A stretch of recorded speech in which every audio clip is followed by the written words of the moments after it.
إن الله وملائكته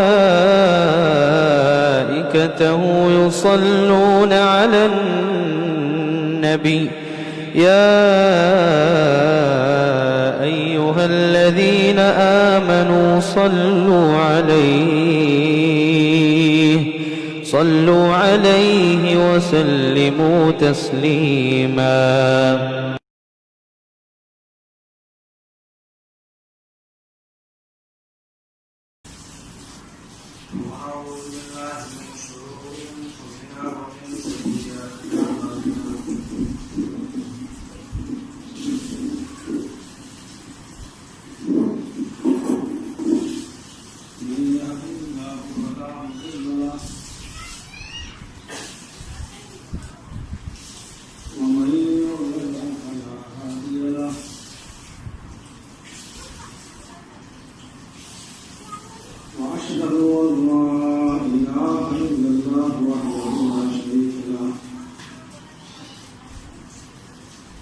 وأشهد أن محمدا عبده ورسوله أما بعد فإن خير الحديث كتاب الله وخير الهدي هدي محمد صلى الله عليه وسلم وشر الأمور محدثاتها وكل محدثة بدعة وكل بدعة ضلالة وكل ضلالة في النار. أعوذ بالله من الشيطان الرجيم. بسم الله الرحمن الرحيم. ومن الناس من يقول آمنا بالله واليوم الآخر وما هم بمؤمنين يخادعون الله والذين آمنوا وما يخدعون إلا أنفسهم وما يشعرون في قلوبهم مرض فزادهم الله مرضا ولهم عذاب أليم بما كانوا يكسبون. رب اشرح لي صدري ويسر لي أمري واحلل عقدة من لساني يفقهوا قولي.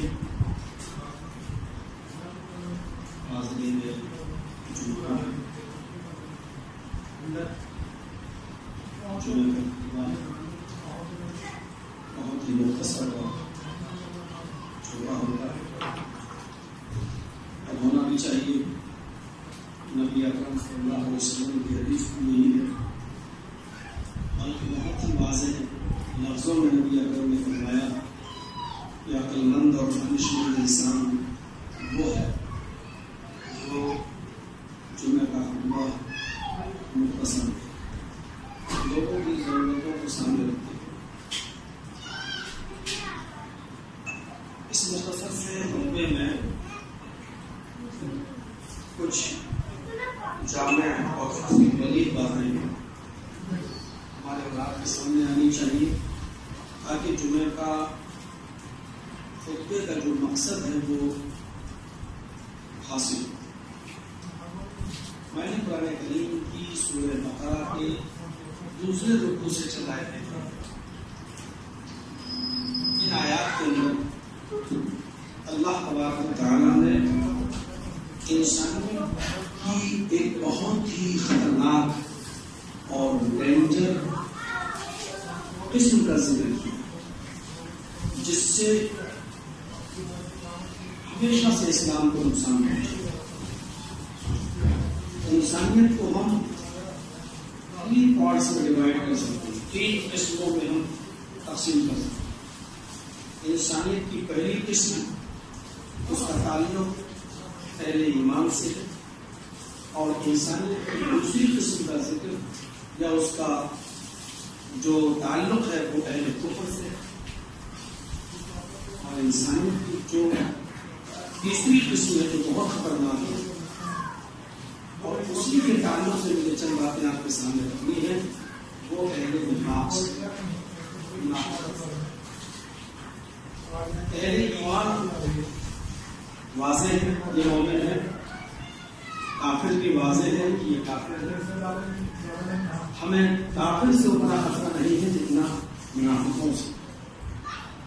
اپنے اندر کے آستینوں کے سانپ سے ہمارے ہی لباس میں، ہمارے ہی گروہ میں، ہماری جماعت میں، ہمارے ہی ساتھ رہتے ہیں، بزنس کرتے ہیں، کاروبار کرتے ہیں، اٹھتے بیٹھتے ہیں، شادی بیاہ سب کچھ وہ ہمارے ساتھ کرتے ہیں، لیکن اندرونی اندر خانے میں ہمارے سب سے بڑے دشمن۔ پہلے ایمان کا ذکر اللہ تعالیٰ نے پہلے رکوع میں کیا، اور تعجب تو یہ ہے کہ کافروں کا ذکر پہلے رکوع میں کر دیا، لیکن منافقت کا ذکر اللہ تعالیٰ نے دوسرے رکوع میں کیا۔ الف لام میم ذالک الکتاب لا ریب فیہ ھدی للمتقین الذین یؤمنون بالغیب ویقیمون الصلاۃ ومما رزقناہم ينفقون۔ یہ کتاب بلا شک و شبہ درست ہے، اس کتاب کے اندر شک کرنے کی کوئی گنجائش نہیں ہے۔ ھدی للمتقین، اللہ سے ڈرنے والوں کے لیے ہدایت ہے۔ الذین یؤمنون بالغیب، اللہ سے وہ ڈرنے والے جو غیب پر یقین رکھتے ہیں۔ جنت دیکھی نہیں لیکن یقین ہے، جہنم دیکھی نہیں لیکن یقین ہے، فرشتوں کو دیکھا نہیں لیکن ایمان رکھتے ہیں۔ الذین یؤمنون بالغیب، جو غیب پر یقین رکھتے ہیں، ایمان رکھتے ہیں۔ ویقیمون الصلاۃ، اور نماز قائم کرتے ہیں، اور ہم نے ان کو جو رزق دیا اس میں سے وہ خرچ کرتے ہیں اللہ کی راہ میں۔ والذین یؤمنون بما انزل الیک وما انزل من قبلک، اور اس کتاب پر ایمان رکھتے ہیں جو آپ پر اے نبی ہم نے اتاری، اور آپ سے پہلے جو کتابیں ہم نے نازل کی، تورات، زبور، انجیل، ان کتابوں پر بھی ان کا یقین ہے، ان پر ایمان ہے۔ اور وبالآخرۃ ہم یوقنون، اور آخرت کے دن کے اوپر جو یقین رکھتے ہیں، ان کو مومن کہا ہے۔ اولئک علی ھدی من ربہم، یہی وہ لوگ ہیں جو اپنے رب کی ہدایت پر ہیں۔ اولئک هم المفلحون، اور یہی وہ لوگ ہیں جو کامیاب ہونے والے ہیں۔ کامیاب صرف مومن ہوں گے۔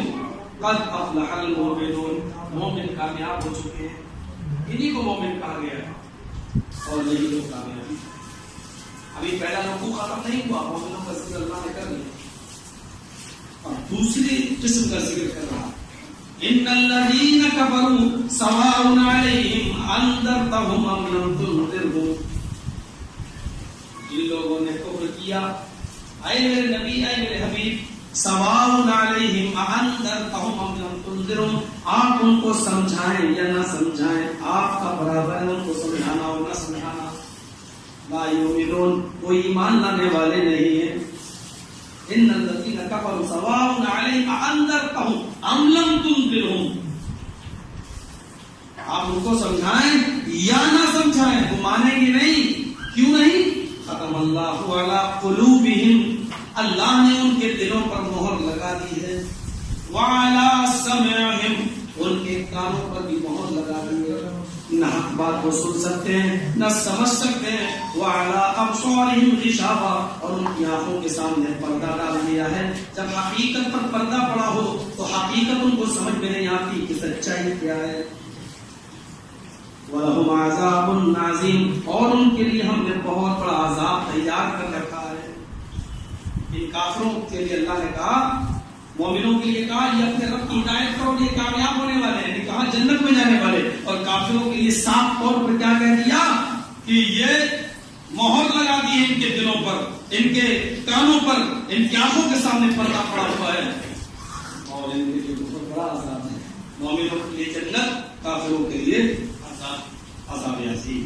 اب آئیے دو قسم کا ذکر کرنے کے بعد تیسری قسم کا ذکر اللہ کرے گا۔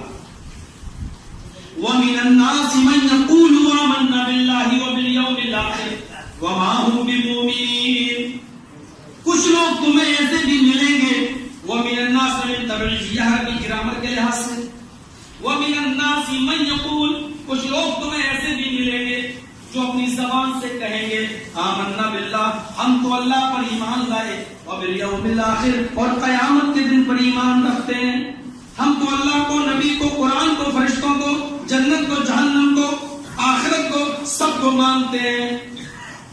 اللہ کہہ رہا ہے صرف ان کی زبانیں کہہ رہی ہیں، ان کے دل اس بات کو ایکسپٹ کرتے نہیں ہیں۔ یہ اپنی زبان سے کہیں گے کہ ہم اللہ پر، قیامت پر ایمان رکھتے ہیں، وما هم بمؤمنین، لیکن میں گواہی دیتا ہوں کہ یہ مومن نہیں ہے۔ کچھ لوگ تم ایسے ملیں گے جو تمہاری ٹولی میں، تمہارے گروہ میں، تمہارے سماج میں، تمہاری سوسائٹی میں تمہارے ساتھ رہیں گے، کہیں گے ہم اللہ پر ایمان رکھتے ہیں، کہیں گے ہم قیامت کے دن پر ایمان رکھتے ہیں، وہ نماز بھی پڑھیں گے، تمہارے ساتھ سجدے بھی کریں گے، تمہارے ساتھ اٹھنا بیٹھنا بھی کریں گے، اپنے بیٹے اور بیٹیوں کی شادیاں بھی تمہاری سوسائٹی اور سماج میں کریں گے، لیکن مومن تھی۔ کیوں؟ پھر مسجد میں کیوں آ رہے ہیں؟ پورے ہفتے غائب، جمعے کے دن سب سے پہلے اگلی صف میں بیٹھے ہوئے ہیں، ماشاءاللہ سو کیا رومال بھی ڈالیں گے۔ ایسا کیوں کریں گے پھر وہ اگر مومن نہیں ہے؟ یخادعون اللہ والذین آمنوا، یہ اللہ کو دھوکہ دے رہے ہیں، مومنوں کو دھوکہ دینا چاہتے ہیں، حالانکہ ان کو معلوم نہیں اللہ کو دھوکہ یہ دے نہیں سکتے، اور پکا سچا مسلمان ان کے دھوکے میں آ نہیں سکتا۔ مولانا جنجید صاحب صرف جمعے ہی کے دن نماز پڑھتے ہیں، پورے ہفتے مسجد سے غائب ہیں، آج جمعے کے دن مسجد میں آئے ہیں، میرے بغل میں تہجد گزار آدمی کھڑا ہے، وہ بھی نماز پڑھ رہا ہے، اب وہ بار بار مجھے دیکھ رہا ہے، یہ تو ہفتے میں ایک دن نماز پڑھتا ہے، اور میں پانچوں ٹائم کا نمازی، فجر کی نماز کی کبھی تکبیر نہیں چھوڑتی، تہجد کی نماز کی بھی پابندی کرتا ہوں، میں تو تہجد پڑھتا ہوں تب مسلمان ہوں۔ جنجید صاحب سے جمعے کے دن مسجد میں آپ ہیں پھر بھی مسلمان۔ اگر اسلام صرف ہفتے میں ایک دن جمعے کی نماز پڑھنے سے بھی باقی ہے، اور مسلمان صرف جمعے کی نماز پڑھنے کے باوجود بھی اگر ہم مسلمان ہیں، تو پھر ہمیں پورا ہفتہ نماز پڑھنے کی کیا ضرورت ہے؟ ہمیں پھر تہجد کی نماز پڑھنے کی کیا ضرورت ہے؟ جب جنجید صاحب ہفتے میں ایک دن جمعے کی نماز پڑھنے کے بعد بھی مسلمان کہلا رہے ہیں، تو ہمیں تہجد پڑھنے کی اور رات میں اڑنے کی کیا ضرورت ہے؟ وہ سوچ رہے ہیں، لیکن اس کے دل میں فوراً خیال آتا ہے، نہیں جنجید صاحب تم اپنی قبر میں جاؤ گے، میں اپنی قبر میں جاؤں گا، تمہیں اپنے اعمال کا حساب دینا ہے، مجھے اپنے اعمال کا حساب دینا ہے۔ یہی اللہ کہہ رہا ہے، اللہ تو دھوکے میں آ نہیں سکتا، اور پکا سچا مسلمان بھی کے دھوکے میں آ نہیں سکتا۔ حقیقت میں یہ اللہ کو اور مومنوں کو نہیں بلکہ اپنے آپ کو دھوکہ دے رہے ہیں۔ یخادعون اللہ والذین آمنوا وما یخدعون الا انفسهم وما یشعرون، یہ اللہ کو نہیں، مومنوں کو نہیں، بلکہ اپنے آپ کو دھوکہ دے رہے ہیں۔ فی قلوبہم مرض فزادہم اللہ مرضا، ان کے دلوں میں شک کی بیماری ہے، اللہ نے اس بیماری کو اور بڑھا دیا۔ پتہ نہیں جنت ہے بھی یا نہیں، چلاتے رہتے ہیں، مریں گے تب دیکھا جائے گا، قبر میں عذاب ہوتا بھی یا نہیں۔ ہم تو 50 بار قبرستان سے گزرے، کسی مردے کی چیخنے کی آواز نہیں آئی، یہ تو ملا مولوی چلاتے، مریں گے تب دیکھا جائے گا۔ ان کے دلوں میں شک کی بیماری ہے، فزادہم اللہ مرضا، اللہ نے اس بیماری کو اور بڑھا دیا ہے۔ یاد رکھنا، کافروں کے لیے کہا تھا وَلَهُمْ عَذَابٌ عَظِيمٌ، ان کے لیے بہت بڑا عذاب ہے، لیکن منافقوں کے لیے اللہ نے کیا کہا؟ فی قلوبہم مرض فزادہم اللہ مرضا وَلَهُمْ عَذَابٌ عَلِيمٌ بِمَا كَانُوا يَكْذِبُونَ، ہم نے ان کے لیے دردناک عذاب، الم اور مصیبت والا عذاب تیار کر رکھا ہے۔ ایسی درد بھری عذاب کی شکلیں ہم نے بنائی ہیں کہ جو ان کے ذہنوں نے سوچی نہیں ہوگی، ان کے دل و دماغ میں کبھی تصور بھی نہیں آیا ہوگا۔ ان کے لیے تو بڑا عذاب ہے، لیکن یہ چونکہ میری نظر میں ان سے بھی بڑے مجرم ہیں، اس لیے ان کے لیے دردناک، عبرتناک اور الم اور مصیبتوں سے بھرا ہوا عذاب ہے۔ یہ تو کلیئر ہو گیا کہ ہر نماز پڑھنے والا مسلمان نہیں ہے، ہر مسجد میں آنے والا مسلمان نہیں ہے۔ یہ الگ بات ہے کہ ہم کچھ دیر کے لیے دھوکہ کھائیں، پون کلو دودھ میں 250 گرام پانی ملا دیا جائے تو اب مجبوری ہے ہماری اس 250 گرام پانی کو بھی دودھ کہہ رہے ہیں۔ یہ مجبوری ہے کیونکہ وہ دودھ کے اندر مل چکا ہے، لیکن حقیقت میں وہ پانی ہے۔ پکے اور سچے مسلمانوں کے بیچ کچھ ایسے زمین فروش لوگ مسجدوں میں آ جاتے ہیں، مجبوری ہے ہماری کہ ہم ان کو بھی مسلمان کہہ دیتے ہیں، لیکن حقیقت میں وہ مسلمان نہیں۔ حدیث سنیے، آیت المنافق ثلاث، جس کے اندر یہ تین چیزیں پائی جائیں گی وہ منافق ہے۔ بخاری شریف کے الفاظ ہیں، امام مسلم تھوڑا سا مزید جملے عطا کرتے ہیں، وَإِن صَامَ وَصَلَّى، یہ تین چیزیں جس کے اندر پائی جائیں گی وہ منافق ہے، اگرچہ وہ نماز بھی پڑھتا ہو اور روزے بھی رکھتا ہو، اس کے باوجود وہ مومن نہیں ہے بلکہ منافق ہے۔ وَإِن صَامَ وَصَلَّى کا جملہ دیکھیے، کلیئر کر دیا، نماز پڑھنے کے باوجود بھی وہ مومن نہیں ہو سکتا، روزے رکھنے کے باوجود بھی نہیں، اگر یہ تین چیزیں اس کے اندر پائی جا رہی ہیں تو۔ اس کے بعد الفاظ دیکھیے اللہ کے نبی کے، اذا حدث کذب، جب وہ بات کرے گا تو جھوٹ بولے گا۔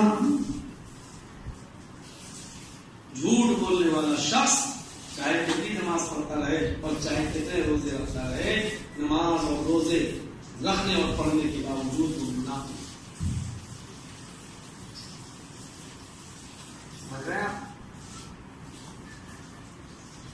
احمد ابن حنبل رحمۃ اللہ علیہ کے استاذ فرماتے ہیں، طبقات حنابلہ اٹھائیے، میں ایک مرتبہ کسی جنگل کی طرف گزر رہا تھا، میں نے راستے میں چٹی کو دیکھا۔ چٹی، دو ہی مردہ چیزیں حلال ہیں، ایک چٹی اور ایک مچھلی۔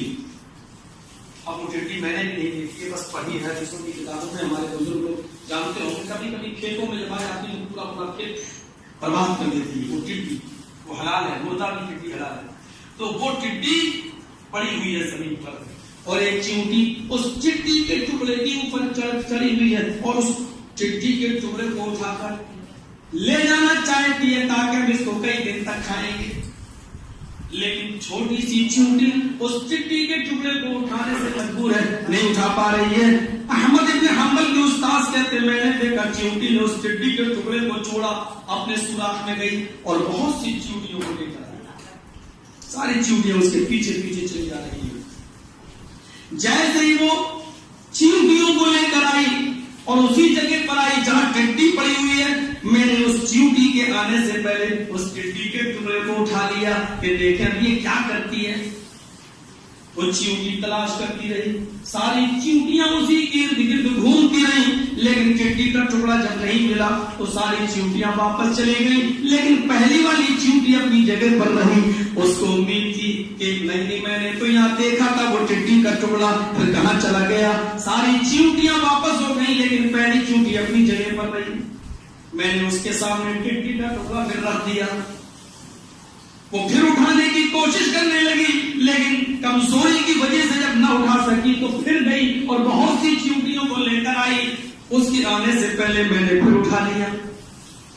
ساری چیونٹیاں مایوس ہو کر پھر چلی گئی، لیکن پہلی والی چیونٹی نہیں گئی، میں نے پھر رکھ دیا، اس نے پھر کوشش کی، نہیں اٹھا سکی، پھر گئی، اور تیسری بار تمام چیونٹیوں کو لے کر آئی، ان کے آنے سے پہلے میں نے پھر اٹھا لیا۔ احمد ابن حنبل کے استاذ فرماتے ہیں تیسری مرتبہ میں نے دیکھا وہ چیونٹیاں جو تھیں وہ ساری چیونٹیاں پہلی چیونٹی کے اوپر چڑھ گئی اور اس کے ٹکڑے ٹکڑے کر ڈالے، پہلی چیونٹی کو اس نے مار ڈالا، سر الگ کر دیا، پیر الگ کر دیا، اور ساری چیونٹیاں اس کو مار کر چلی گئی۔ میری وجہ سے چیونٹی کی جان ضرور گئی، لیکن میں نے یہ عبرت حاصل کی کہ چیونٹیوں کا سماج اور چیونٹیوں کی سوسائٹی کی کسی جھوٹی چیونٹی کو اپنے معاشرے میں اور اپنے سماج میں جگہ نہیں دیتی ہے۔ میں نے جھوٹ کی نفرت چیونٹیوں سے بھی سیکھی ہے، یہی وجہ ہے کہ چیونٹیوں کی سمجھداری پر اللہ تعالیٰ نے قرآن میں ایک سورت ہی نازل کر دی، اور اس سورت کا نام بھی سورت النمل رکھ دیا۔ مردوں کے نام پر کوئی سورت نازل نہیں ہوئی، چیونٹیوں کے نام پر ایک سورت نازل کر دی، اس کا نام سورہ نمل رکھ دیا۔ حضرت سلیمان کا لشکر جب گزر رہا تھا تو وہی ایک چیونٹی جو تمام چیونٹیوں کی سردار تھی مخاطب کر کے تمام چیونٹیوں سے کہہ رہی ہے وَإِذَا أَتَوْا عَلَىٰ وَادِ النَّمْلِ قَالَتْ نَمْلَةٌ يَا أَيُّهَا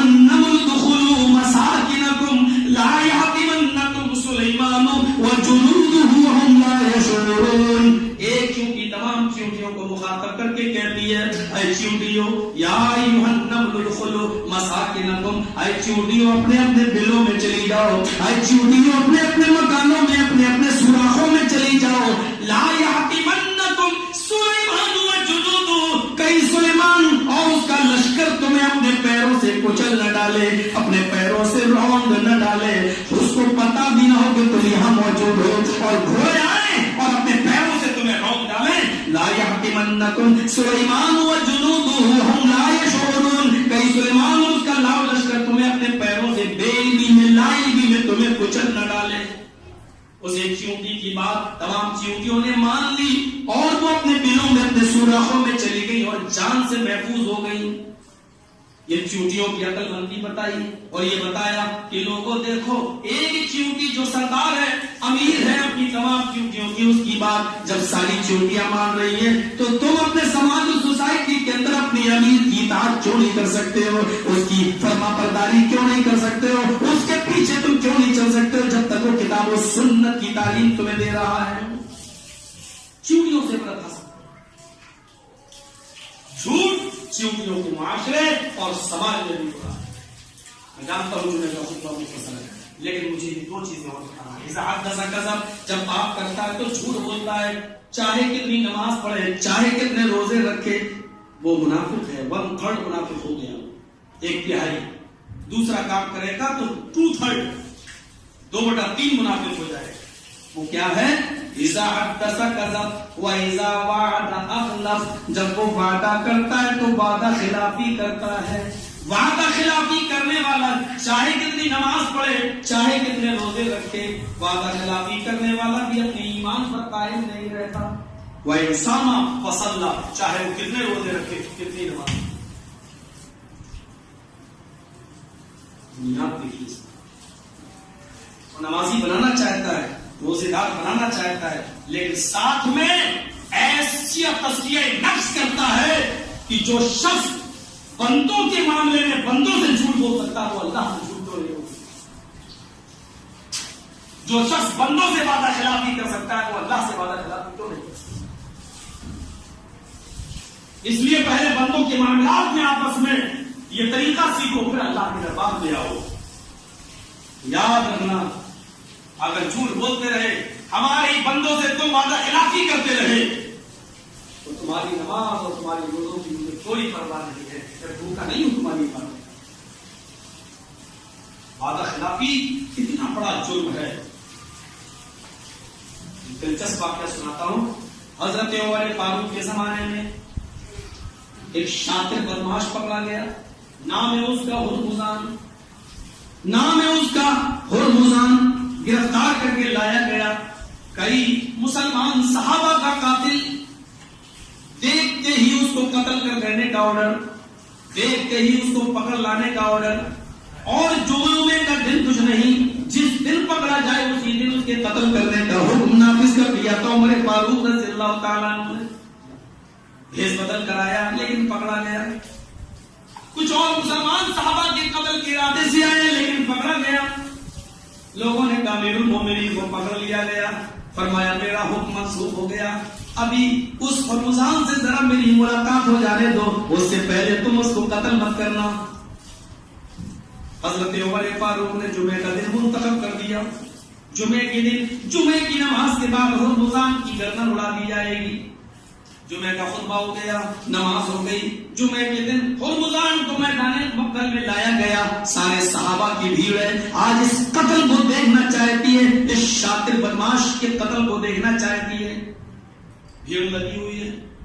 حضرت عمر نے اس سے کچھ باتیں کی اور وہ نڈر اور بے خوف ہو کے باتیں کر رہا ہے. ایسا لگ ہی نہیں رہا جیسے اس کو قتل ہونا ہے. ہنس کے باتیں کر رہا ہے.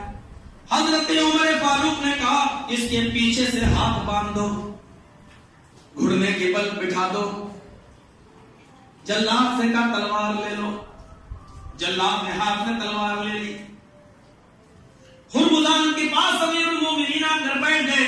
کہنے لگے دستور کے مطابق تم سے آخری تمنا پوچھی جائے گی. بتاؤ تمہاری آخری آرزو کچھ ہو تو بتاؤ.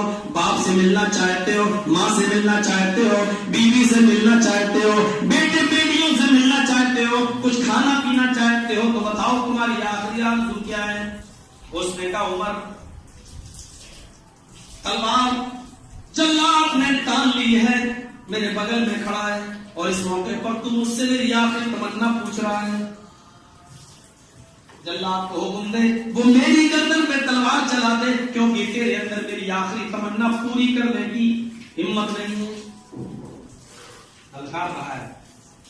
حضرت عمر کہتے ہیں نہیں، آخری تمنا تو پوری کی جائے گی اگر جائز ہوگی، اب تو آخری تمنا یہ کہہ دے کہ مجھے چھوڑ دو، یہ تھوڑی پوری کر دی جائے گی۔ آخری تمنا تیری جائز اگر ہے تو بتا۔ کہنے لگا عمر اگر میری آخری تمنا پوری کرنے کی اتنی آپ کو حضرت ہے اور خواہش ہے اور یہ آپ کے اسلام کی تعلیم ہے تو میری دو تمنائیں، دو آرزوئیں ہیں اور بہت چھوٹی نہیں پوری کر سکتے ہو۔ کہا کیا؟ شاطر دماغ دیکھو اسے۔ کہتا امیر المومنین میری پہلی تمنا یہ ہے کہ میں اس جلاد کے ہاتھ سے نہیں آپ کے ہاتھ سے کٹنا چاہتا ہوں۔ یہ تلوار آپ اپنے ہاتھ میں لے لیجیے اور آپ میری گردن پر تلوار چلائیں، میں کسی اور کے ہاتھ سے نہیں کٹنا چاہتا۔ حضرت عمر نے کہا کس کی وجہ؟ کہا عمر تیری بہادری کے چرچے سنا ہے، جب تو کسی کی گردن مارتا ہے تو تیرا ہاتھ کپتا نہیں ہے، تیرا ہاتھ لرزتا نہیں ہے، اور ایک ہی جھٹکے میں گردن تن سے جدا ہو جاتی ہے۔ میں تڑپ تڑپ کر نہیں مرنا چاہتا، میں چاہتا ہوں کہ ایک ہی وقت میں میری گردن تن سے جدا ہو جائے۔ حضرت عمر نے کہا یہ نیک تمنا میں تیری پوری کر دیتا ہوں، لے آ تلوار، جلاد سے تلوار لے۔ کہا دوسری تمنا بتا۔ کہا دوسری آرزو میری ہے کہ یہ کنواں ہے، میں اس کنویں کا پانی پینا چاہتا ہوں، لیکن یہ پانی میں آپ کے ہاتھ سے لایا ہوا پینا چاہتا ہوں۔ پانی آپ لے کر آئیں گے گلاس میں، پیالے میں، برتن میں بھر کر، اور آپ میرے ہاتھ میں دیں گے۔ میں آخری وقت میری تمنا یہ ہے کہ آپ کے ہاتھ کا دیا ہوا پانی میں پی لوں۔ یہی اس کی چالاکی نہیں سمجھ پائے انسان تھے حضرت عمر۔ حضرت عمر نے کہا چلو مرنے تو والا ہے، تمنا پوری کر دو، اس میں کیا بگڑ جاتا میرا۔ پانی کنویں سے کھینچا، پیالے میں پانی بھرا، اور اس شاطر ہرمزان کے پاس پانی کا پیالہ لے کر جاتے ہیں، کہتے لے پی لے۔ اس نے دونوں ہاتھ کھول لیے، پھر پانی کا پیالہ اپنے ہاتھ میں لے لیا۔ وہ پانی کو اپنے ہونٹوں تک لے جاتا لیکن پیتا نہیں، پینے کی ناٹک کر رہا ہے، ایسے پھر واپس کر دیتا ہے، اور عمر کی تلوار دیکھنے لگتا ہے، پھر ہونٹ تک لے جاتا ہے، پھر پیالہ واپس کر کے تلوار دیکھنے لگتا ہے، پھر ہونٹ تک لے گیا اور پھر عمر کی تلوار دیکھنے لگا۔ حضرت عمر کہتے ہیں پانی کیوں نہیں پی رہا ہے؟ ارے جلدی پانی پی، پانی پیتا کہ پھر تیری گردن اڑائی جائے۔ اس نے کہا عمر ڈر لگتا ہے مجھے۔ کس بات کا ڈر؟ تیری بے وفائی سے ڈرتا ہوں، کہیں پانی پینے لگوں تو غداری نہ کر جائے۔ کیا مطلب؟ کہا عمر صحیح بات یہ ہے کہ مجھے تمہاری غداری، تمہاری بے وفائی کا ڈر ہے، کہیں ایسا نہ ہو کہ میں پانی پینا شروع کر دوں اور تم بے وفائی کر جاؤ اور دوران پانی پینے ہی میں تم میری گردن اڑا دو۔ پانی پیتے ہی کہیں ایسا نہ ہو ہونٹوں سے گلاس یا پیالہ لگا لوں اور تم میری گردن مار دو۔ حضرت عمر مسکراتے ہیں اور کہتے ہیں کہ مسلمان کبھی جھوٹ نہیں بولتا اور مسلمان کبھی وعدہ خلافی نہیں کرتا، وہ بے وفا نہیں ہوتا۔ اے ہرمزان، میں تجھ سے وعدہ کرتا ہوں کہ جب تک تو اس پانی کو پی نہیں لے گا جو تیرے ہاتھ میں، میں تیری گردن پر تلوار نہیں چلاؤں گا۔ تو جانتا ہے کہ مسلمان کبھی وعدہ خلافی نہیں کرتا، وہ نبی کے فیصلے اور نبی کی تعلیمات پر مر تو سکتا لیکن گرنے نہیں دیتا۔ میرے نبی نے بے وفائی نہیں سکھلائی ہے، جب تک تو اس پانی کو پی نہیں لے گا جو تیرے ہاتھ میں تجھے نہیں ماروں گا، پی۔ وہ ہنسنے لگا۔ عمر فاروق فرماتے ہنس نہیں، موت تیرے بہت قریب ہے، جلدی پانی پی۔ اس نے کہا عمر اب تو مجھے تیرا باپ بھی نہیں مار سکتا۔ یہ کیا بات کر رہے ہو؟ اس نے کہا عمر میں جانتا ہوں کہ مسلمان کبھی جھوٹ نہیں بولتا، مسلمان کبھی وعدہ خلافی بھی نہیں کرتا۔ ابھی آپ نے مجھ سے وعدہ کیا ہے جب تک تو اس پانی کو پی نہیں لے گا جو تیرے ہاتھ میں ہے، میں تیری گردن پہ تلوار نہیں چلاؤں گا۔ دیکھ اے عمر، اس نے پانی کا پیالہ زمین پر پٹک دیا، پھینک دیا، کہا نہ میں پانی پیوں گا نہ تیری تلوار میری گردن پر چلے گی۔ حضرت عمر کہتے ہیں تلوار پھینکی، کہتے ہیں کہ شریعت مجھے اس کے باوجود بھی اجازت دیتی ہے کیونکہ یہ کئی مسلمانوں کا قاتل ہے. لوگوں لیکن مجھے ڈر لگتا ہے کہیں اب میں اس کی گردن اڑا دوں تو 1/3 منافق نہ کہلاؤں. اللہ کی عدالت میں مجھے منافق بنا کر نہ اٹھایا جائے. اے ہرمزان ابھی تک مجھے کسی نے اپنے دماغ سے ایسی مات نہیں دی جیسے تو نے دی ہے. جا آج تو میری تلوار سے بچ گیا.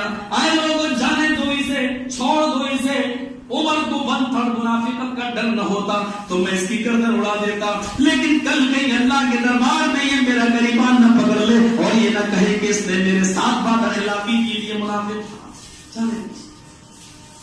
وہ جانے لگا, کہنے لگا عمر کیسی لگی میری سیاست, کیسی لگی میری. حضرت عمر نے کہا آج کے بعد میری پولیس تیرا پیچھا بہت زیادہ کرے گی. اور آئے ہرمزان چیلنج مجھے گوارا نہیں ہے. یہ اپنا یاد رکھنا, آج کے بعد اگر کبھی کسی جرم میں پکڑا گیا, قسم ہے عمر کو اس رب کی جس کے قبضے میں میری جان ہے, جس دن تو پکڑا جائے گا تو اس سے آخری تمنا بھی نہیں پوچھی جائے گی, ملتے ہی اسی دن تیری گردن اڑا دی جائے گی. اس نے کہا عمر اب اس کی نوبت ہی نہیں آئے گی, اس لیے کہ جس تعلیم پر آپ عمل کر رہے ہیں اس سے میں بھی متاثر ہو چکا ہوں. اشہد ان لا الہ الا اللہ واشہد ان محمدن عبدہ ورسولہ. اور اس ہرمزان نے اسلام قبول کر لیا. عمر فاروق کے ہاتھ پر ہاتھ رکھ کر بیٹھ کر یہ وعدہ خلافی سے اتنا ڈرتے تھے کہیں ایسا نہ ہو جبکہ شریعت اجازت دے رہی ہے. نہیں, یہ اس کی بات نہیں مانی جائے گی کیونکہ حضرت عمر فاروق کی نیت یہ نہیں تھی کہ اس کو چھوڑ دیا جائے, لیکن خود ڈر رہے ہیں.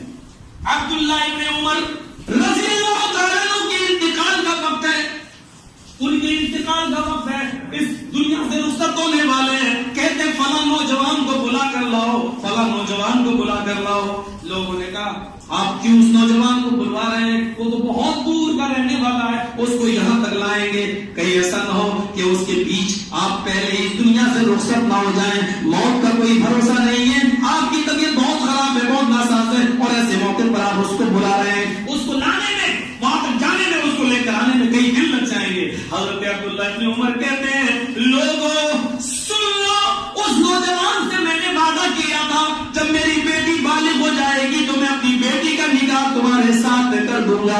میری بیٹی بالغ ہو چکی ہے, میری بیٹی جوان ہو چکی ہے, میں اپنی بیٹی کا نکاح اس نوجوان سے کرنا چاہتا ہوں. تم اس کو بلا کر لاؤ, اگر وہ میری زندگی میں آ گیا تو میں خود اس کا سرپرست اور ولی بن جاؤں گا اپنی بیٹی کا, اور اپنی بیٹی کا نکاح اس نوجوان سے کر دوں گا. اور اگر اس کے آنے سے پہلے میں اللہ کو پیارا ہو جاؤں تو یاد رکھنا میں اجازت دے کے جا رہا ہوں کہ میں نے اس سے جو وعدہ کیا تھا اس کو میرے انتقال کے بعد بھی پورا کر دینا, تاکہ میں اللہ کی عدالت میں 1/3 منافقت کی حالت میں نہ مروں. میں اللہ کی عدالت میں قیامت کے دن منافقوں کی لسٹ میں شامل نہ کیا جاؤں. میں اپنا وعدہ پورا کرنا چاہتا ہوں. یہاں اس اسٹیج پر لا کر ہم اور آپ اپنے آپ کو سوچیں کہ ہم کتنے % مسلمان ہیں اور کتنے % دیا جا سکتا ہے ہمیں ایمان اور اسلام کا حصہ.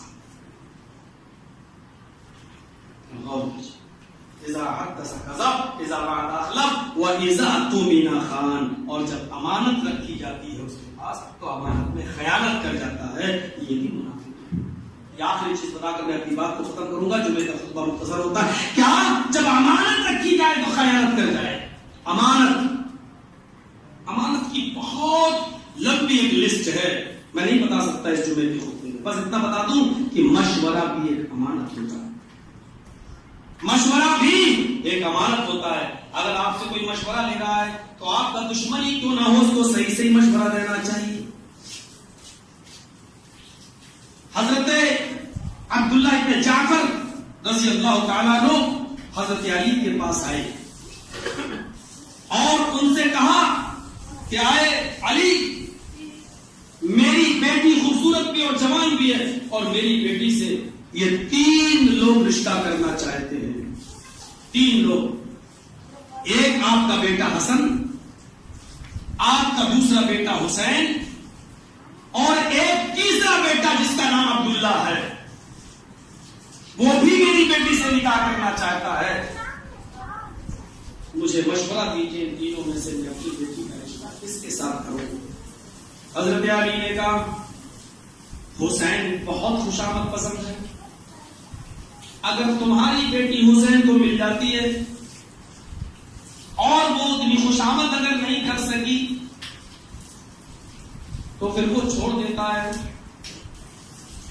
حضرت حسن وہ بہت زیادہ طلاق دینے والے ہیں،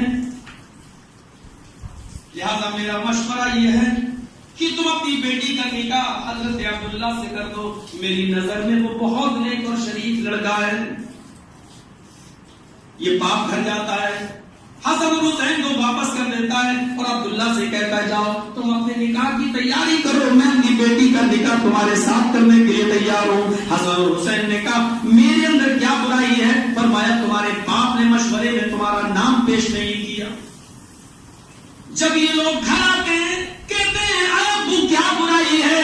محمد رسول اللہ کے ہم دونوں نواسے ہیں. ارے کسی ایک بھائی کو اگر وہ بیٹی مل جاتی تو کم سے کم میرے گھر میں تو آتی، گھر میں برکتوں کے دروازے تو کھلتے. اگر مجھ سے نہیں تو میرے بھائی سے ہی ہو جاتی، لیکن گھر میں تو وہ لڑکی آ جاتی جو بڑی نیک اور امانت دار ہے، بڑی شریف ہے.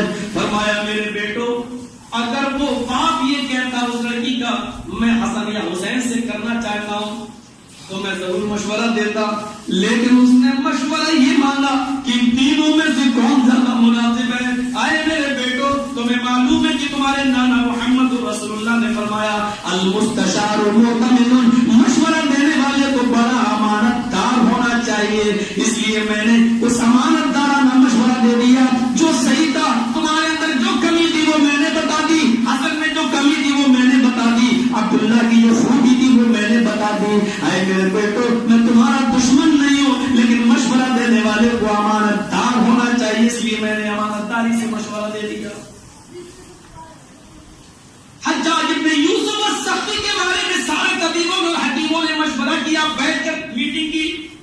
اس کے پیر میں درد شروع ہو چکا ہے اور وہ لڑا کر چلتا ہے. سنو جس کے پاس بھی وہ آئے گا سب حکیم یہی کہیں اس کا پیر کاٹا جائے گا. جس کے پاس بھی وہ علاج کے لیے آئے سارے حکیم یہ طے کر لیے کہ جس تمہارے پاس ہے تم بھی کہنا پیر کاٹا جائے گا، کیونکہ اس کا ظلم بڑا مشہور تھا.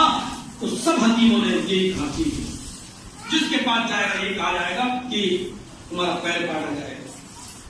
وہ دو چار کے پاس گیا، سب نے یہی کہا پیر کاٹا جائے گا. ایک موقع پر کسی حکیم کے پاس جاتا ہے اور کہتا دیکھو میں علاج کرانے نہیں آیا ہوں، نہ آپریشن کرانے آیا ہوں، مجھے مشورہ دو کہ میرے پیر میں یہ درد یہاں سے شروع ہوتا ہے، یہاں سے سیپٹک پھیل رہی ہے، یہاں سے انفیکشن ہے، مجھے بتاؤ کہ اس میں کون سی چیز اور کون سی دوا فائدہ کر سکتی ہے. اس حکیم نے علاج بتا دیا، ایسا کرو یہ کرو وہ کرو، ایسے تمہارا پیر کٹنے سے بھی بچ جائے گا اور اس طریقے سے تمہارا علاج بھی ممکن ہے. اب سارے حکیموں نے پھر اس حکیم کو بلایا، میٹنگ میں تو تم بھی شامل تھے. جب یہ طے ہو چکا تھا کہ جس کے پاس جائے گا وہ یہی کہے گا کہ اس کا پیر کاٹا جائے گا، تم بھی تو ہاں کہنے میں شامل تھے، پھر تم نے اس کو یہ مشورہ کیوں دے دیا؟ اس نے کہا میرے حکیموں، اے ڈاکٹروں، آئے طبیبوں، وہ میرے پاس علاج کے لیے نہیں آیا تھا، اگر علاج کے لیے آتا تو میں کہہ دیتا کہ تمہارا پیر کاٹا جائے گا. اس نے تو آتے ہی کہہ دیا کہ میں مشورہ کرنے آیا ہوں اور میرے سامنے محمد رسول اللہ کی حدیث آ گئی المستشار مؤتمن، مشورہ دینے والے کو امانت دار ہونا چاہیے. تو جو صحیح مشورہ تھا میں نے اس کو دے دیا اور اس نے وہ مشورہ اپنا لیا. میں کیا کرتا اگر مشورہ صحیح نہیں دیتا تو منافق بنتا اور اللہ کے حضور مجھے منافق بنا کر اٹھایا جاتا. میں نہیں چاہتا کہ مرنے کے بعد میں منافق بن کر اٹھوں. میرے پیارے ساتھیوں، معاشرے کی اصلاح کیجیے آپ اور پہلے اپنے اندر یہ تین چیزیں پیدا کیجیے، یعنی جھوٹ سے نفرت، وعدہ خلافی سے نفرت اور امانت کسی کی ہے تو امانت داری کا پورا پاس و لحاظ. یہ ہمارے اسلام کا ایک حصہ ہے، یہ ہمارے ایمان کا ایک حصہ ہے. اور یہ تین چیزیں اگر ہمارے اندر پائی جا رہی ہیں، امانتوں میں خیانت، وعدہ خلافی اور جھوٹ، تو نماز اور روزہ رکھنے کے باوجود ہم مومن نہیں ہیں. رب قیامت کی قسم ہم مومن نہیں ہے. اس ذات کی قسم کھا کے کہتا ہوں جس کے قبضے میں جان ہماری اور ہم سب کی جان ہے، نماز اور روزہ رکھنے پڑھنے کے باوجود ہم مومن نہیں ہیں. اگر یہ تین چیزیں ہمارے اندر پائی جا رہی ہیں، ان تین چیزوں سے ہمیں نفرت کرنا چاہیے. جھوٹ سے نفرت، وعدہ خلافی سے نفرت اور امانت داری پوری ہونی چاہیے. امانت میں خیانت کرنے سے نفرت ڈیٹیل سے اور تفصیلی باتیں سیرت کے تعلق سے شام کے تقریر میں آئیں گی انشاءاللہ. ہم اللہ سے دعا کرتے ہیں کہ الہ العالمین ہمیں پکا سچا مومن بنا دے. الہ العالمین بعد اخلاقی سے ہمیں نجات عطا فرما. جھوٹ بولنے سے ہمیں ہمارے دلوں میں نفرت پیدا کر دے اور امانتوں کا پورا پورا خیال رکھنے کی ہمیں توفیق عطا فرما. وما علینا الا البلاغ المبین. واخر دعوانا ان الحمد للہ.